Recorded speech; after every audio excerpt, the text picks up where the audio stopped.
Et autre page de notre histoire, celle du Grand Canal d'Alsace qui fête cette année ses 90 ans. À l'époque, avec ses 6 km, son unique écluse et son usine hydroélectrique, c'était l'un des plus grands chantiers d'Europe.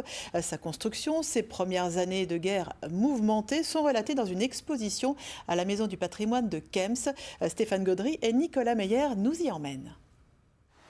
Énergie électrique du Rhin, un nom qui nous ramène 90 ans en arrière, à l'époque où l'ingénieur René Koechlin réalise enfin le grand projet qu'il mûrit depuis 35 ans.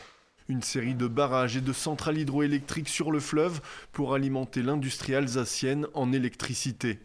La France, qui a obtenu en 1918 le droit exclusif d'utiliser la force du Rhin, détourne l'eau du fleuve. On creuse le Grand Canal d'Alsace, à l'époque plus large que le canal de Suez. Pour l'époque, c'est un chantier pharaonique. Il y avait entre 3 000 et 5 000 ouvriers sur le site. Il y a eu de la main-d'œuvre locale, mais il y a eu beaucoup de gens, des Italiens, de toute l'Europe qui sont venus travailler sur ce chantier. Ce chantier a duré 4 ans. Donc on a construit un barrage, un canal latéral au Rhin, une écluse et une centrale hydraulique. Et la pièce maîtresse de tous ces ouvrages, c'est le barrage de Kems. Un barrage qui contrôle à la fois la production d'électricité, la navigation sur le canal et le débit du fleuve. Un rôle stratégique tel qu'il sera détruit 2 fois pendant la Seconde Guerre mondiale.